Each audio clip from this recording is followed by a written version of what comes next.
Greetings and welcome to study I Q. My name is Prashant Dhawan और इस video में हम महान ग्रीक फिलोसोफर एरिस्टोटल के बारे में जानेंगे। सबसे पहले जानेंगे कि वो थे कौन, कहाँ से आए थे। उसके बाद उनकी थ्योरी ऑफ कॉजेशन डिस्कस करेंगे। उसके बाद एरिस्टोटल्स वर्च्यूज़ बहुत इंपॉर्टेंट पार्ट है, डिस्कस करने में मज़ा भी आएगा, बहुत कुछ इंटरेस्टिंग बातें हैं उसमें, वो भी सीखेंगे। उसके बाद जो उनके डिसएग्रीमेंट्स थे उनके गुरु प्लेटो के साथ, उनकी थ्योरी ऑफ फॉर्म को लेकर, वो भी डिस्कस करेंगे वो थे क्या।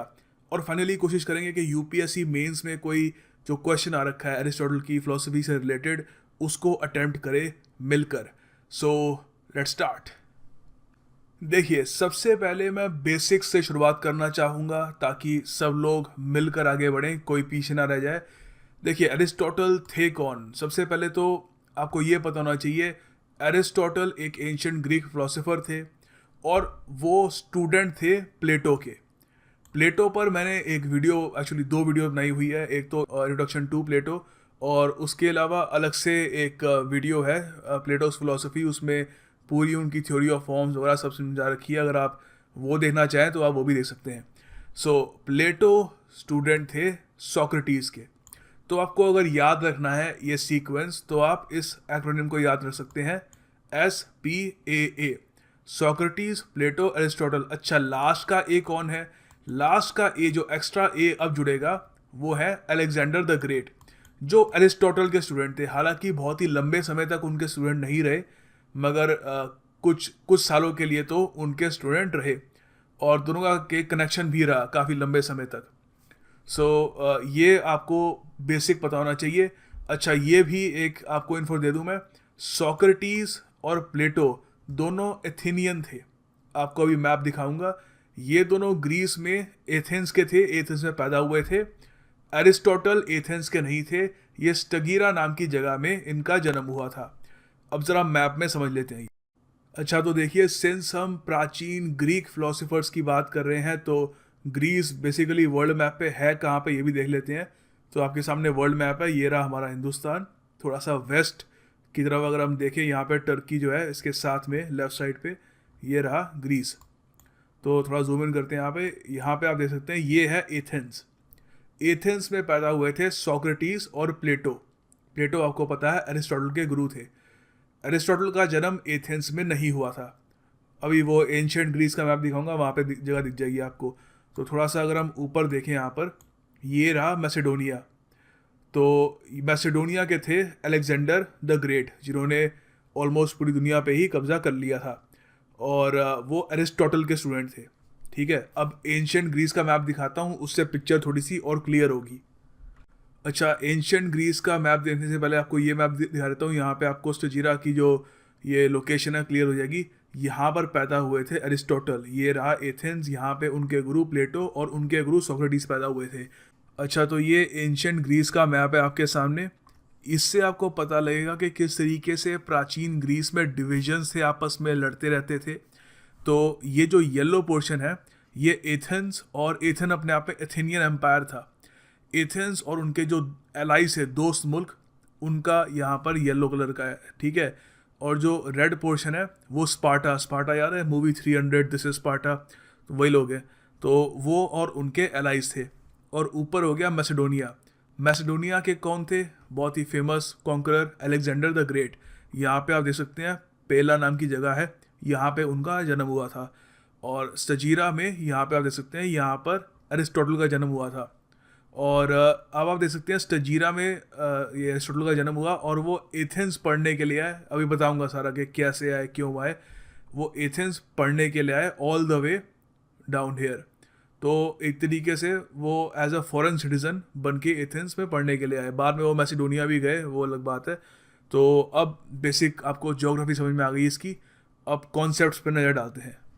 तो एरिस्टोटल थे कौन? देखिए, हमने जान लिया ग्रीक फिलोसोफर थे, कहाँ पे उनका जन्म हुआ था। तो अब आपको ये जानना ज़रूरी है कि एरिस्टोटल और साथ में सोक्रेटिस और प्लेटो, कहा जाता है कि इन तीन ग्रीक फिलोसोफर्स ने जो पूरी की पूरी पश्चिमी सभ्यता है उसका ग्राउंड वर्क, जो मेन एक फाउंडेशन है, इन्होंने ही तैयार की थी। एरिस्टोटल एक फिलोसोफर थे, मगर एक फिलोसोफर होने के अलावा और भी बहुत सारे सब्जेक्ट्स पे इनकी रुचि थी, जैसे बायोलॉजी का बाय द वे इनको फादर भी कहा जाता है, इंपॉर्टेंट पॉइंट है एग्जामिनेशन पॉइंट ऑफ व्यू से, तो इसको याद रखिएगा। जूलॉजी का भी इनको फादर माना जाता था। और music, theatre, physics, political actually music, theatre, physics का तो नहीं, मगर पॉलिटिकल साइंस का भी काफ़ी हद तक लोग इनको फादर मानते हैं। और रिटोरिक में भी इनका कंट्रीब्यूशन था, लिंग्विस्टिक्स में भी इनका कंट्रीब्यूशन था, और भी बहुत सारे अन्य सब्जेक्ट्स में इन्होंने कंट्रीब्यूशन दिया। इनकी शान में कहा जाता है, it is said of Aristotle that he was probably the last person to know everything there was to be known in his own time. उनके समय में जितना भी ज्ञान अवेलेबल था, जितनी भी चीज़ों के बारे में आप जान सकते थे, उन सब के बारे में वो जानते थे, और ऐसा करने वाले आखिरी इंसान थे। ऑफ कोर्स उनके ज़माने में न्यूक्लियर पावर नहीं थी, कंप्यूटर्स नहीं था, तो उसके बारे में वो नहीं जान पाए, मगर अपने आप में एक कॉम्प्लीमेंट है कि जिस एरा में एक इंसान पैदा हो, उस एरा में जितनी भी चीज़ों के बारे में जाना जा सकता है, उसके बारे में वो इंसान जानता था। तो ये है कद एरिस्टोटल का। कुछ देखते हैं कि बड़े बड़े और जो थिंकर्स हैं उन्होंने एरिस्टोटल के बारे में क्या कहा है। तो बड़े बड़े थिंकर्स ने एरिस्टोटल के बारे में क्या कहा। थॉमस एक्विनस बहुत ही बड़े इटालियन फिलोसोफर रहे हैं, इनके बारे में भी हम वीडियो बनाएंगे इन द फ्यूचर, बहुत मज़ा आएगा। बहुत ही अच्छे लेवल के थिंकर थे ये। तो इन्होंने एरिस्टोटल को कहा द फिलोसोफर। दुनिया में और भी बहुत फिलोसोफर हुए हैं, मगर Aristotle was the philosopher according to Thomas Aquinas. उसके अलावा डांटे एक बहुत ही बड़े राइटर, थिंकर थे। इन्होंने एरिस्टोटल के बारे में कहा the master of those who know, जो लोग जानते हैं, ऑफ कोर्स जो ज्ञान रखते हैं, उनके मास्टर थे। प्लेटो ने कहा mind of the academy, Aristotle को एकेडमी, द एकेडमी प्लेटो का एक तरीके से इंस्टीट्यूशन था, पहला इंस्टीट्यूशन था वेस्टर्न वर्ल्ड में हायर थिंकिंग के लिए। और जब एरिस्टोटल वहाँ पे एज ए स्टूडेंट पढ़ते थे अंडर प्लेटो, तो उन्होंने उनको कहा कि he is the mind of the academy. अपने आप में बहुत बड़ी कॉम्प्लीमेंट है। सो आगे देखते हैं। यहाँ पर देखते हैं एरिस्टोटल की टाइमलाइन, बहुत कुछ समझ में आ जाएगा यहाँ से। तो देखिए, इनका जन्म हुआ था 384 बीसी में सजीरा ग्रीस में, जैसे मैंने आपको बताया। हिंदुस्तान में उस वक्त क्या था, बस एक कंपैरिजन के लिए बता रहा हूँ कि किस युग की हम बात कर रहे हैं। 384 बीसी में देखिए, इंडिया में मौर्य साम्राज्य की शुरुआत भी नहीं हुई थी। उस समय जो चंद्रगुप्त मौर्य थे, उन्होंने गद्दी भी संभाली थी, इंडिया काफ़ी हद तक बिखरा हुआ था। तो उस समय इनका जन्म हुआ था। जब ये 14 साल के थे, तब इनके फादर निकोमैकस की डेथ हो गई थी। ये मैं आपको क्यों बता रहा हूँ, क्योंकि देखिए, जो इनके फादर थे निकोमैकस, उन्हीं के नाम पे बाद में जब later on in his life जब एरिस्टोटल ने दूसरी बार शादी करी, तो सेकंड वाइफ से उनका जो बेटा हुआ, उनका नाम भी उन्होंने अपने फादर के नाम पे रखा था, निकोमैकस। और वो इम्पोर्टेंट इसलिए क्योंकि निकोमैकस ने एरिस्टोटल की एक किताब एडिट की, जिसको बाद में इसको नाम दिया गया था निकोमैकियन एथिक्स। तो काफ़ी इंपॉर्टेंट बुक है, इसलिए आपको पता होना चाहिए, ठीक है। तो उसके बाद देखिए 367 बीसी में प्लेटो की जो एकेडमी थी, दी एकेडमी एथेंस में, तो स्टजीरा से all the way to Athens चले गए एरिस्टोटल वहाँ पर पढ़ने के लिए। वहाँ पर प्लेटो के साथ उनका एक बहुत ही क्लोज बॉन्ड बना, जो काफ़ी हद तक जिस बॉन्ड ने उनकी ज़िंदगी बदल दी थी। और वहाँ पर प्लेटो ने भी एरिस्टोटल की जो जीनियस थी, उनका जो ब्रेन बहुत ही शार्प था, वो रिकॉग्नाइज़ किया और उनको एज ए स्टूडेंट एकेडमी में ले लिया। और उसके बाद एरिस्टोटल ने, ये इतना इंपॉर्टेंट नहीं है, उन्होंने 2 किताबें लिखी थी वहाँ पे, इससे रिलेटेड कोई क्वेश्चन आएगा नहीं वैसे। और मेन यहाँ पर है कि 357 बीसी में एरिस्टोटल ने डिसाइड किया कि अब एकेडमी को छोड़ने का टाइम आ गया है। बहुत ही लंबे समय तक रहे थे दी एकेडमी में, और उसके बाद उन्होंने छोड़ दी अपने एक दोस्त के साथ, जिनका नाम था जेनोक्रेट्स। ये भी एक बहुत ही बड़े फिलोसोफर थे। सो उसके बाद ये इन्होंने एकेडमी छोड़ी, ये 347 बीसी में, और 348 बीसी में प्लेटो चल बसे। उसके बाद देखिए 347 बीसी में क्या हुआ, एरिस्टोटल की लाइफ का एक बहुत ही बड़ा यहाँ पर मोड़ आया। किंग फिलिप, जो मैसिडोनिया के राजा थे, उन्होंने एरिस्टोटल को बुलाया अपने साम्राज्य में कि वो उनके 14 साल के बेटे अलेक्जेंडर द ग्रेट, उस वक्त 14 साल के थे, उस वक्त द ग्रेट नहीं बने थे, बच्चे थे, उनको पढ़ाए, उनके टीचर बने। तो एरिस्टोटल ने वहाँ पे अलेक्जेंडर के साथ तो उन्होंने काफ़ी समय बिताया, 2-3 साल बिताए, उनको पढ़ाया। और ज़्यादा समय तक उनके स्टूडेंट रह नहीं पाए अलेक्जेंडर, क्योंकि जब वो 17 के आसपास के थे उनके फादर किंग फिलिप की डेथ हो गई और फिर उनको साम्राज्य संभालना पड़ा, और क्या खूब संभाला। He became Alexander the great. उन्होंने पहले तो सारी सारी सिटी स्टेट थी जो आसपास की, मैसेडोनिया की, एथेंस, स्पार्टा वगैरह, सबको ये करके उन पे कॉन्कर कर लिया मिलिटरीली, और फिर दुनिया पे ही कब्जा करने निकल पड़े। तो फिर फाइनली ये इनकी डेथ हुई थी 322 BC में। यहाँ पे लिखा हुआ है कि उनकी जो फर्स्ट वाइफ थी, उनकी डेथ के बाद सेकंड जो उनकी वाइफ थी, उनके साथ जो उनका बेटा हुआ था, उनका नाम उन्होंने अपने फादर के नाम पे रखा था। तो ये है बेसिक टाइमलाइन अरिस्टोटल की। ओके, तो देखिए अब आ गए हम finally the philosophy of Aristotle पे। सबसे पहले हम जानेंगे 4 काइंड ऑफ कॉजेज़ के बारे में। बहुत ही इम्पॉर्टेंट पार्ट है अरिस्टोटल की फिलोसफी का। सबसे पहले तो देखिए यहाँ पर अरिस्टोटल एज्यूम करते हैं। पहली बात तो ये समझ लीजिए, अरिस्टोटल हमेशा फैक्ट्स पे उनकी नज़र रहती है, ठीक है। और काफ़ी हद तक प्लेटो से उनकी थ्योरी ऑफ फॉर्म्स को लेकर उनका कुछ डिसएग्रीमेंट भी रहता था। अभी उस पर पहले बाद में जाएंगे। पहले यहाँ पे ये समझ लीजिए 4 काइंड ऑफ कॉजेज़ पे बेसिकली कोई ह्यूमन कोई चीज़ बनाता है, उसको वो कंपेयर करते हैं किसी कॉस्मिक प्रोडक्शन की चीज़ से।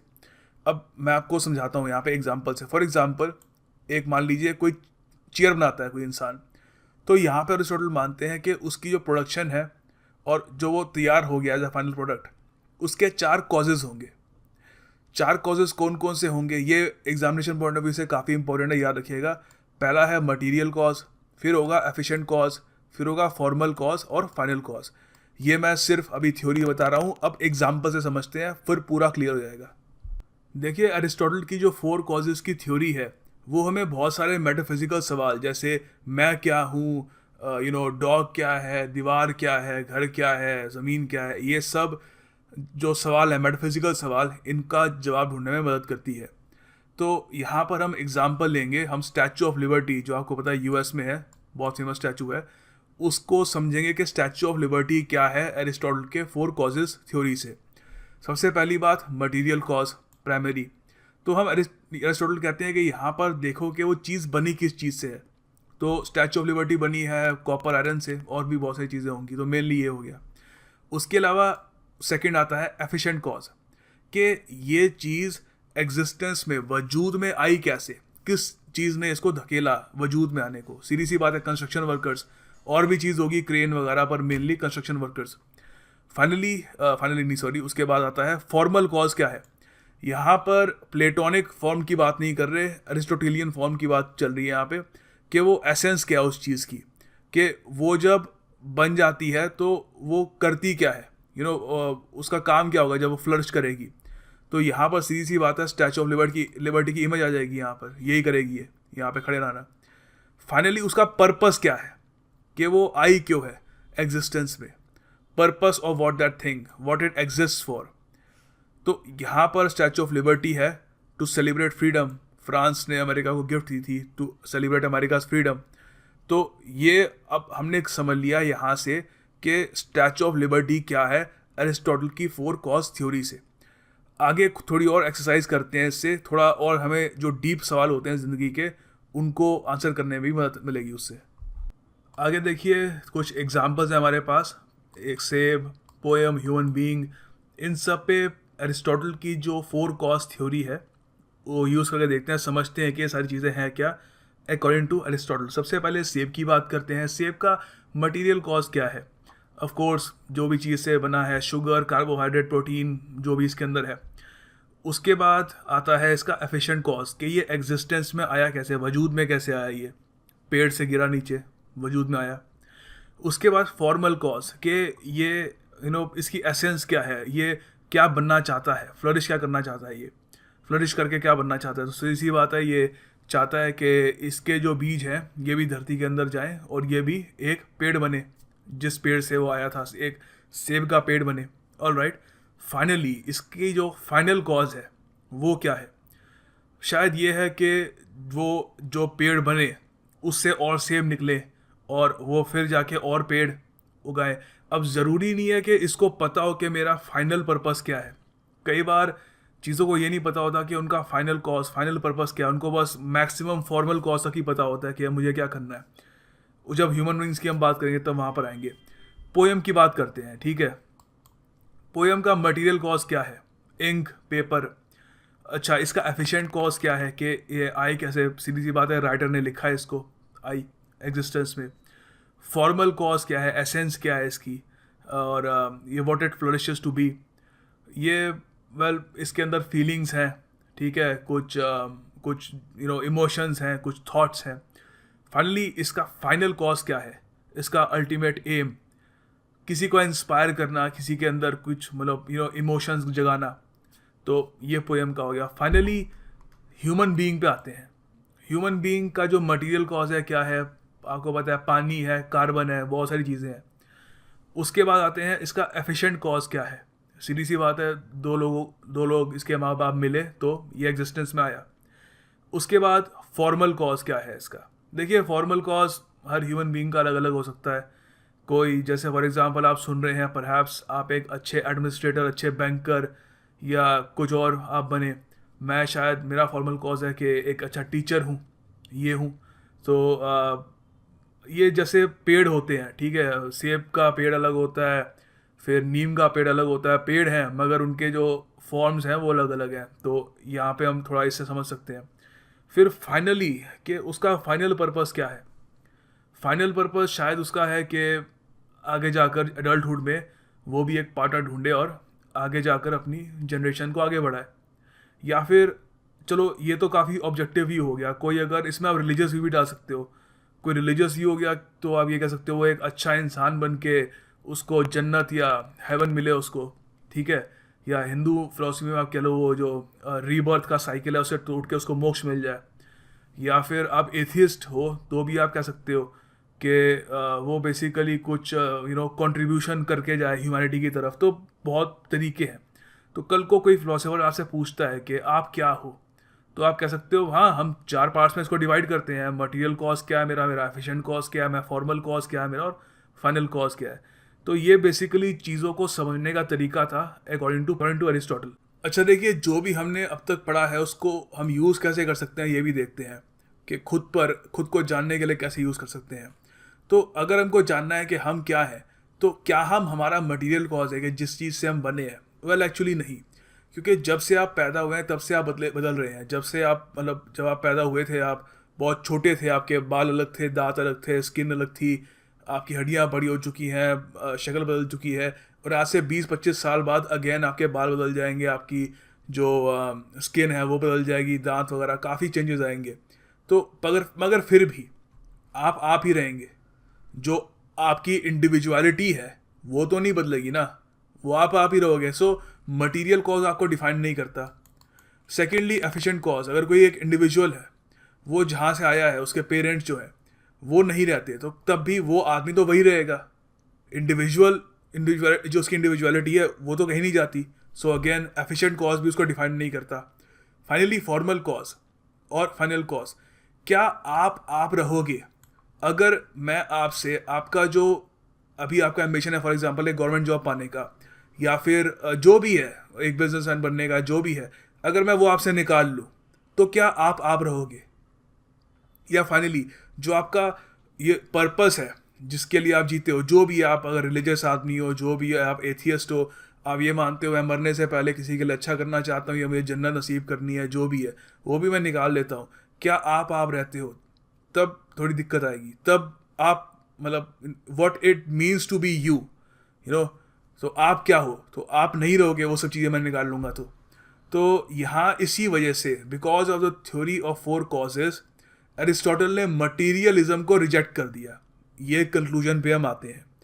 तो मटीरियलिज्म को काफ़ी हद तक उन्होंने रिजेक्ट कर दिया, क्योंकि अगर हम एक मछली को भी देखें तो मछली नहीं है कि वो किस चीज़ से बनी है।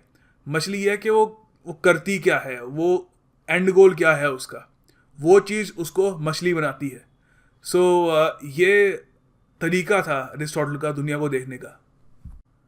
देखिए, अब बात करते हैं अरिस्टोटल के गोल्डन मीन के बारे में। एक बहुत ही इंपॉर्टेंट पार्ट है उनकी फिलॉसफी का।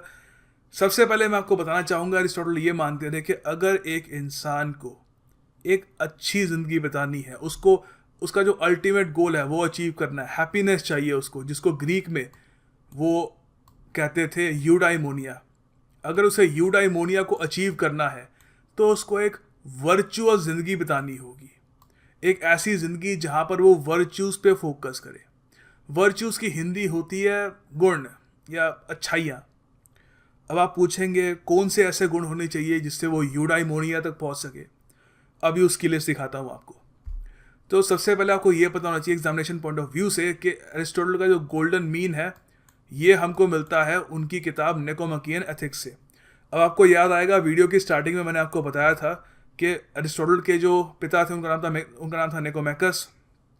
उनका जो बेटा था सेकंड वाइफ के साथ जो हुआ था एरिस्टोटल का, उसका नाम भी उन्होंने पिता के नाम पे रखा था। तो जो एक किताब थी निकोमाकियन एथिक्स, बेसिकली एरिस्टोटल ने खुद कोई मतलब एज ए किताब कोई लिखी नहीं, ज़्यादातर कहते हैं उनकी जो मेन किताब है उनके लेक्चर्स ही थे और दो लोग उनके पीछे भागते रहते थे, वो नोट करते रहते थे जो भी उनके मन में आ रहा है, जो वो थॉट्स बोल रहे हैं। तो जो ये किताब थी ये एरिस्टोटेलियन एथिक्स की, इसको एडिट किया उनके बेटे निकोमैकस ने, तो उसका नाम पड़ गया निकोमाकियन एथिक्स।